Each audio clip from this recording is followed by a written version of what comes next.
Hello, once again, welcome to Reading Culture, and the penultimate act of Henry V will be the subject of this video. Where we left off in the previous video, we concluded our discussion of Act 3 of Shakespeare's Henry V and reflected a little bit on Henry's character as it is manifested in that act, which really is a shift. He starts off very victorious and he ends in somewhat dire straits. Well, we're going to see that continued in this act as we come to the famous Battle of Agincourt. And this act, Act 4, is once again introduced by the chorus, who provides this following prologue. Now entertain a conjecture of a time when creeping murmur and the pouring dark fills the wide vessel of the universe. From camp to camp through the foul womb of night, the hum of either army stilly sounds, that the fixed sentinels almost receive the secret whispers of each other's watch. Fire enters fire, and through their paly flames each battle sees the other's umbered face. Steed threatens steed, and high and boastful neighs, piercing the knight's dull ear, and from the tents the armourers accomplishing the knights, with busy hammers closing rivets up, give dreadful note of preparation. The country cocks do crow, the clocks do toll, and the third hour of drowsy morning name, proud of their numbers and secure in soul. The confident and over-lusty French do the low-rated English play at dice, and chide the crippled tardy gated knight, who, like a foul and ugly witch, doth limp so tediously away. The poor contemned English, like sacrifices by their watchful fire, sit patiently, and inly ruminate the morning's danger, and their gesture sad, investing lank lean cheeks and war-worn coats, presenteth them unto the gazing moon so many horrid ghosts. So he's painting this picture of the camp at night. They're so close that the horses are neighing at each other. And the over-lusty, the overconfident French, they're playing dice. But the English are waiting patiently like ghosts, like sacrifices, he says.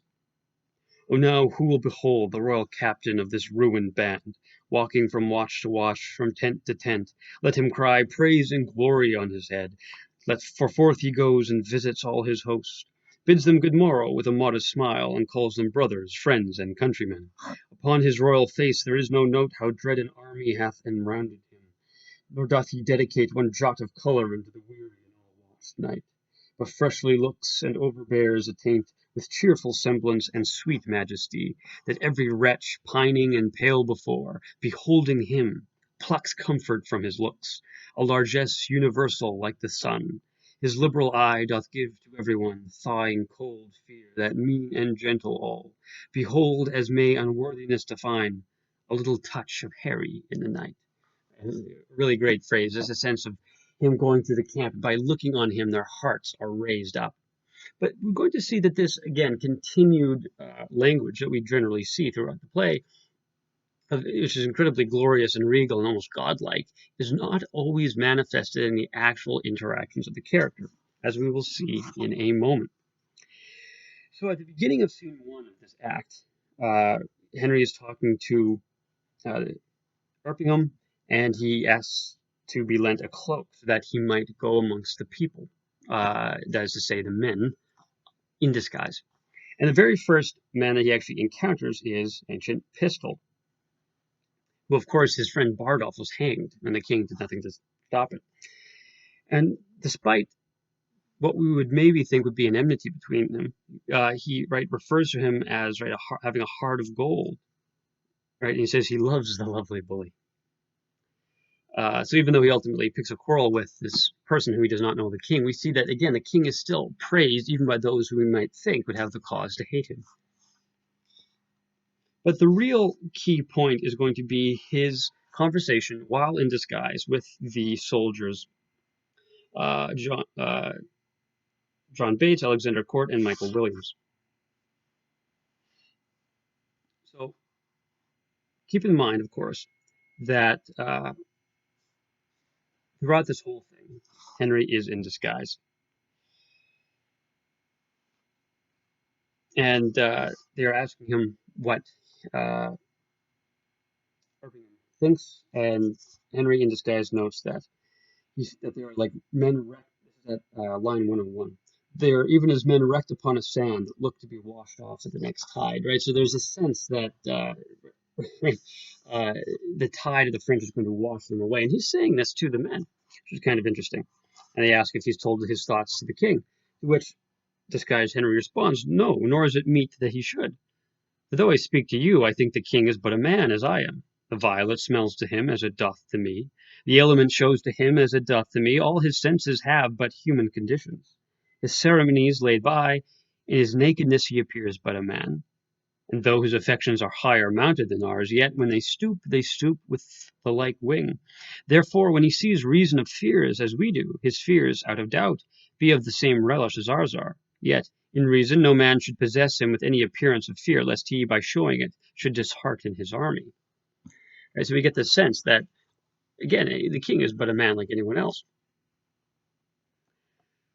To which Bates responds, "He may show what outward courage he will, but I believe as cold as night 'tis, he could wish himself in Thames up to the neck, and so I would he were, and I by him, at all adventures, so we were quit here." In other words, he'd rather be almost up to his neck in water in the Thames River than be where he is at the moment. Henry's going to take issue with this. "By my troth, I will speak my conscience of the king, and I think he would not wish himself as anywhere but where he is." Of course, he full well knows that he is, in fact, speaking for the king, but the other men do not.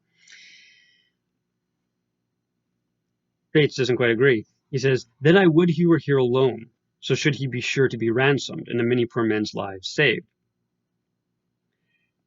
Henry's going to take issue with that. "I dare see you love him not so ill to wish him here alone, whoever you speak this to feel other men's, howsoever you speak this to feel other men's minds. Methinks I could not die anywhere so contented as in the king's company, his cause being just and his quarrel honorable." So again, Henry, disguised though he is making that claim, right? His cause is just and his cause is honorable. William says that's more than we know, and Bates adds, "Aye, and more than we should seek after, for we know enough, if we know we are the king's subjects. If his cause be wrong, our obedience to the king wipes the crime of it out of us." And Williams adds, "But if the cause be not good, the king himself hath a heavy reckoning to make, when all those legs and arms and heads chopped off in battle shall join together at the latter day, and cry all, we died at such a place, some swearing, some crying for a surgeon, some upon their wives left poor behind them, some upon the debts they owe, some upon their children rawly left. I am feared there are few die well that die in a battle. For how can they charitably dispose of anything, when blood is their argument? Now if these men do not die well, it will be a black matter for the king that led them to it, whom to disobey were against all proportion of subjection." So they're saying that, again, if his cause is just, then the king has to answer for it. For they're talking about these limbs being, hacked off, and the wives and the children left destitute behind, dead husbands, dead fathers. We also get the sense that few men die well, by which they really mean die well as a Christian. That is to say, die in charitable and sacrificial and self-giving love. How can you die charitably, again, when blood is your argument, when you're there in this bloody business, and the king will answer for it, they say. How will Henry respond? "So, if a son that is by his father sent upon merchandise do sinfully miscarry upon the sea, the imputation of his wickedness by your rule should be imposed upon his father that sent him? Or if a servant under his master's command, transporting a sum of money, be assailed by robbers and die in many irreconciled iniquities, you may call the business of the master the author of the servant's damnation. But this is not so. The king is not bound to answer the particular endings of his soldiers, the father of his son, nor the master of his servant, for they purpose not their death when they purpose their services. Besides, there is no king, be his cause never so spotless, if it come to the arbitrament of swords, can try it out with all unspotted soldiers. Some peradventure have on them the guilt of premeditated and contrived murder, some of beguiling virgins with the broken seals of perjury, some making their wars their bulwark, that they have before gored the gentle bosom of peace with pillage and robbery. Now, if these men have defeated the law and outrun native punishment, though they can outstrip men, they have no wings to fly from God. War is his beetle, as the officer who exacts punishment.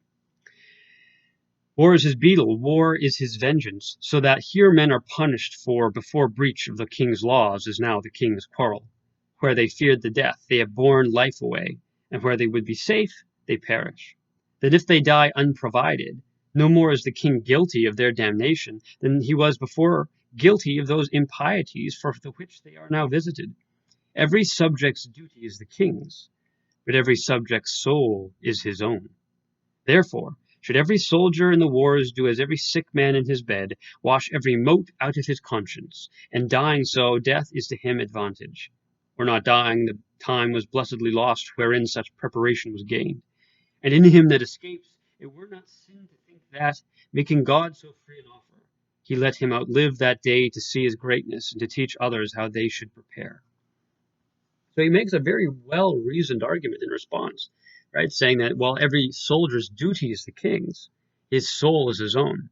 If he dies having maybe been a murderer before, or a murderer in the time of war, especially if he went there for that purpose, to pillage and to plunder, to rape and to kill, then his soul must pay for it, not the king's. And even Williams agrees, 'tis certain every man that dies ill, that the ill upon his own head, the king is not to answer for it. And then they ultimately continue on. However, the key thing comes back to the ransom. So at about 2:05 or so, William says, in response to Henry saying that he heard the king say he would not be ransomed, he said so to make us fight cheerfully, but when our throats are cut, he may be ransomed, and we ne'er the wiser. And Henry has this great response, if I live to see it, I will never trust his word after. It's very common in this period that if you were noble, if you're not killed outright in the battle, that you would be captured and then ransomed, bought back. But it was very common for common men who did not necessarily always fall under the code of chivalry to simply be killed. And this is the claim of the soldiers, right? The king can be ransomed, so he can come out of this all right. We're the ones who pay the price. Henry takes issue with this, and the quarrel is started. They exchange gloves so that they might know each other better later, where they will fight it out. Little does Williams know, of course, to whom he is speaking. And then we get this great, once the soldiers exit, this great speech by Henry. Upon the king let our lives, our souls, our debts, our careful wise, our children and our sins lay on the king. We must bear all. O hard condition, twin-born with greatness and subject to the breath of every fool, whose sense no more can feel but his own wringing. What infinite heart's ease must kings neglect, that private men enjoy? And what have kings that privates have not too, save ceremony, save general ceremony? And what art thou, thou idle ceremony? What kind of God art thou that suffers more of mortal griefs than do thy worshippers? What are thy rents? What are thy comings in? O ceremony, show me but thy worth. What is thy soul of adoration? Art thou aught else but place, degree, and form, creating awe and fear in other men, wherein thou art less happy being feared than they in fearing? What drinkest thou oft instead of homage sweet, but poisoned flattery? O be sick, greatness, and bid thy ceremony give thee cure. Thinkest thou the fiery fever will go out with titles blown from adulation? Will it give place to flexure and low bending? Canst thou, when thou commandest the beggar's knee, command the health of it? No, thou proud dream that playest so subtly with a king's repose. I am a king that find thee, and I know 'tis not the balm, the sceptre and the ball, the sword, the mace, the crown imperial, the intertissued robe of gold and pearl, the farce title running for the king, the throne he sits on, nor the tide of pomp that beats upon the high shore of this world. No, not all these thrice gorgeous ceremony, not all these, laid in bed majestical, can sleep so soundly as the wretched slave, who with a body filled and vacant mind gets him to rest, crammed with distressful bread, never sees horrid night, the child of hell, but like a lackey from the rise to set sweats in the eye of Phoebus, and all night sleeps in Elysium. Next day after dawn doth rise and help Hyperion to his horse, and follows so the ever-running year with profitable labor to his grave. And but for ceremony, such a wretch, winding up days with toil and nights with sleep, had the forehand advantage of a king. The slave A member of the country's peace enjoys it, but engrossed brain little wots what watch the night the king keeps to maintain peace, whose hours the peasant best advantages. Really quite a speech. He's saying essentially that what's the difference between a king and every other man? Nothing but ceremony. So he's clearly not believing that he himself is inherently superior to all these other people, and yet he's claiming that by the duty of his office and the responsibilities that go with it, he cannot enjoy that peaceful sleep that the wretched slave can enjoy. Whether or not we believe this, the fact of the matter is that it shows us how Henry at least views himself in his own role, and the responsibility that he clearly takes, that he is taking all of this weight upon himself. And so he leaves the camp and they prepare for war. We get in scene 2 of Act 4 more grandstanding, really, in many ways, by the French, who clearly believe that they will easily be the day or gain the day in this battle. In scene 3, we see real concern. They're incredibly outnumbered, 5-1, they say. And right after the king enters here at about line 15, we see Westmoreland say, "Oh, that we now had here but 1/10,000 of those men in England that do no work today." Why? Because it's the feast day of St. Crispin. And this is how the king responds in perhaps his most famous speech, the St. Crispin's Day speech. "What's he that wishes so, my cousin Westmoreland? No, my fair cousin, if we are marked to die, we are enough to do our country loss. And if to live, the fewer men, the greater share of honour. God's will, I pray thee, wish not one man more. By Jove, I am not covetous for gold, nor care I who doth feed upon my cost. It yearns me not if men my garments wear. Such outward things dwell not in my desires. But if it be a sin to covet honour, I am the most offending soul alive." Think about that. "No, faith, my coz, wish not a man from England. God's peace, I would not lose so great an honour as one man more, methinks would share from me for the best hope I have. Oh, do not wish one man more, rather proclaim it, Westmoreland, through my host, that he which hath no stomach to this fight, let him depart. His passport shall be made, and crowns for convoy put in his purse. We would not die in that man's company, that fears his fellowship to die with us. This day is called the Feast of Crispian. He that outlives this day and comes home safe will stand a tiptoe when the day is named, and rouse him at the name of Crispian. He that shall live this day and see old age will yearly on the vigil feast his neighbours and say, Tomorrow is St. Crispian. Then will he strip his sleeve and show his scars, and say, These wounds I had on Crispin's day.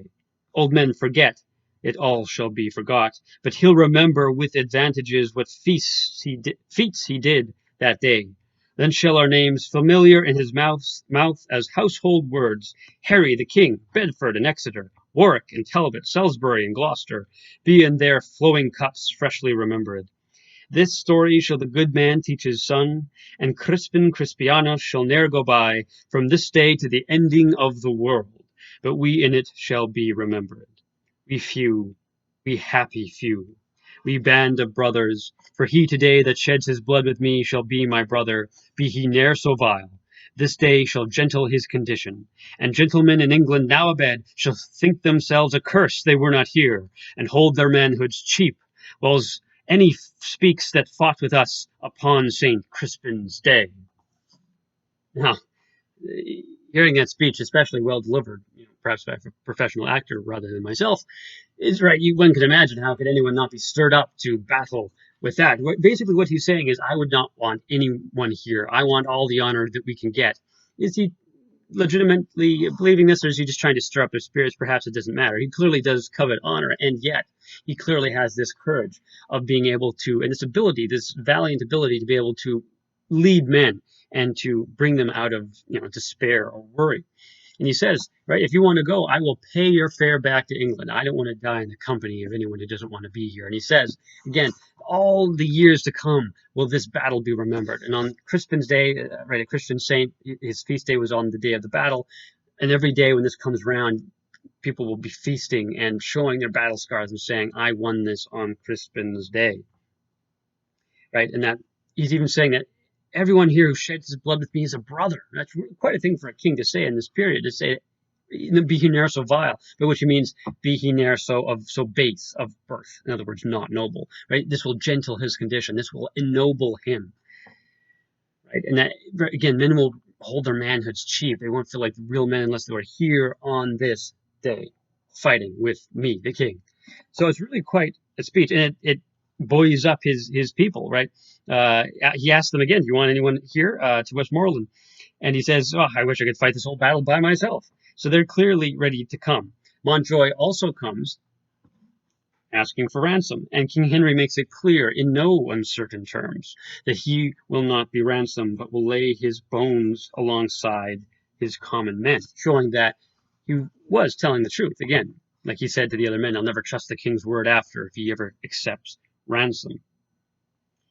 And York asks to lead the battle, and so the battle is commenced. Of course, this being a play, right, we can't see it, other than in little vignettes. We have a vignette in scene 4, for instance, with Pistol, where he captures a Frenchman.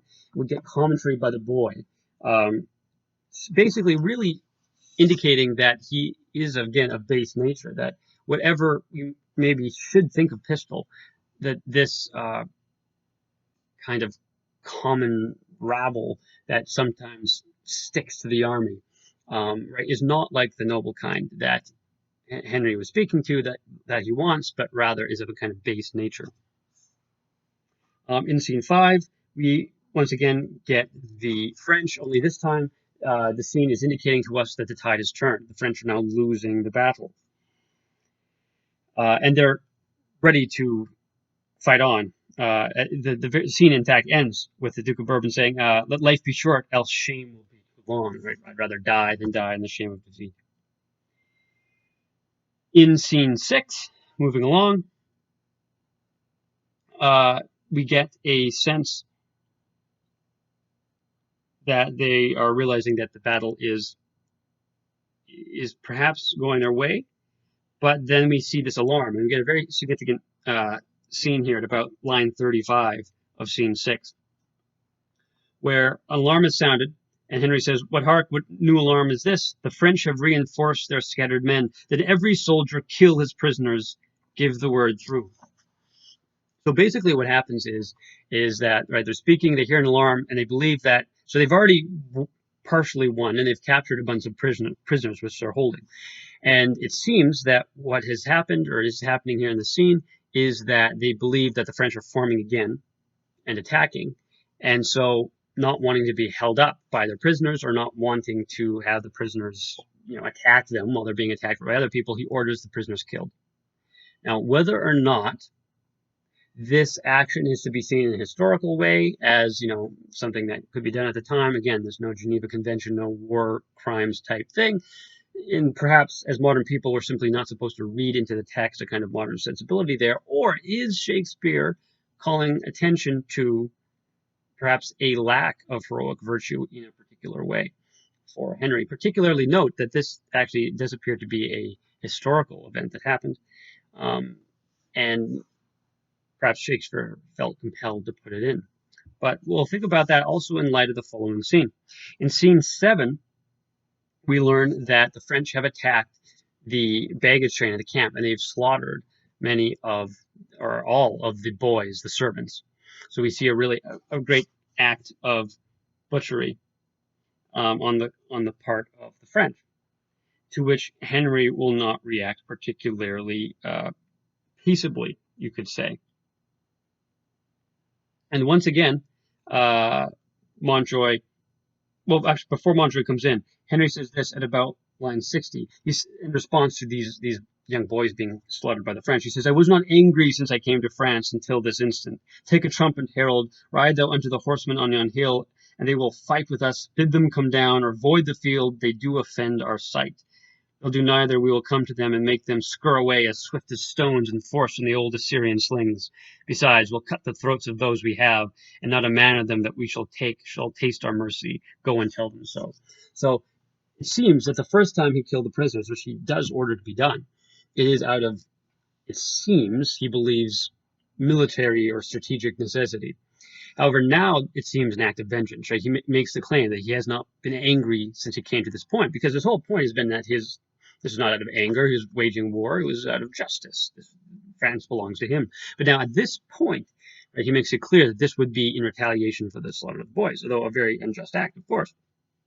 And what he threatens is basically, if the French don't surrender, what few prisoners they do still have alive, he'll cut their throats, and will not spare any of them. Any more that taken prisoner will be killed. And so Montjoy comes in and notes that they want to look for their dead. Henry believes he's come for ransom again, but he says, no, we just want to bury our dead. And Henry says, this is at about line 85, I tell thee truly, Harold, I know not if the day be ours or no, for yet so many of your horsemen peer and gallop over the field. And finally he is informed by Montjoy, he says, the day is yours. And Henry's response is, praise be God and not our strength for it. Right, and he asks what field is nearby. He says Agincourt. He says this should be called the Battle of Agincourt on the feast of Crispin Crispianus. And so we see here the final victory, despite the bloody cost that it has exacted. We see this kind of charming scene with Llewellyn, where they refer to each other as countrymen. And really the scene ends in many ways with the capitulation of the whole battle. And leading into scene 8, we get the entrance of Gower and Williams. We get a kind of consummation, you could almost say, of the feud, right, unbeknownst to Williams, between he and the king. And we see how it ultimately turns out. And again, another taste, perhaps, of the king's character, where Williams is horrified when he finds out he's actually challenged the king. And the king ultimately responds by saying, here, Uncle Exeter, this is about line 60, fill his glove with crowns and give it to this fellow. Keep it, fellow, and wear it for an honor in thy cap, till I do challenge it. Give him the crowns, and captain, you must needs be friend with him. So he enlarges this man who was very critical of him. Again, showing the same kind of mercy as it was when he pardoned the drunken man who had spoken ill of him back in the very beginning of the play. But just like he sent the traitors to their deaths, rather, we also see how incredibly brutal, and perhaps we could even say cruel, he can be in war. And so the list of dead is read off, and it turns out that incredible amount of French, right, thousands of nobles and commoners alike have died, and hardly any Englishmen. And this is Henry's response. He says, and this is at line 110 or so, in hearing that only about so small amount of men have died, he says, O God, thy arm hear, and not to us, but to thy arm alone ascribe we all. When without stratagem, but in plain shock, and every play of battle, was ever known so great and little loss on one part and on the other. Take it, God, for it is none but thine. And he continues, come, go we in procession to the village, and be at death proclaimed through our host, to boast of this, or take praise from God, which is his only. In other words, he say it'll be punishable by death for anyone to boast of this victory, because it was entirely God's. Right, and he continues on in the response to saying, should we say how many were killed? He says, yes, captain, but with this acknowledgement that God fought for us. Do we all holy rites, let there be sung non nobis. That is, it means not to us, O Lord, not to us, but unto thy glory be, etc., etc. And Te Deum, which is a song of thanksgiving. And the dead be with charity enclosed in clay. Assumedly, that is both dead. And then he says, we'll go on. So we see at the end here, Henry again ascribing God for Harry, England, and St. George. This is God's cause. But we also see something very interesting. At the very beginning, we see him saying, I want more honor. That's why I don't want to have any more people here. And yet, when the battle's done, he doesn't ascribe it to himself or his own prowess or his own brilliance. He says it's entirely God's. So again, similarly, we see him using mercy on the knight who challenged him, but we also see him slaughtering French prisoners and threatening to do more. Who is this king who simultaneously seems so pious, in ascribing glory to God, and yet so eager for honor? Who is this king who is capable of great mercy, and yet great harshness and cruelty as well? Perhaps we will be able to sum it all up in the next and final video on Henry V, when we look at the final act. What are the consequences of this war in the end? What does he gain?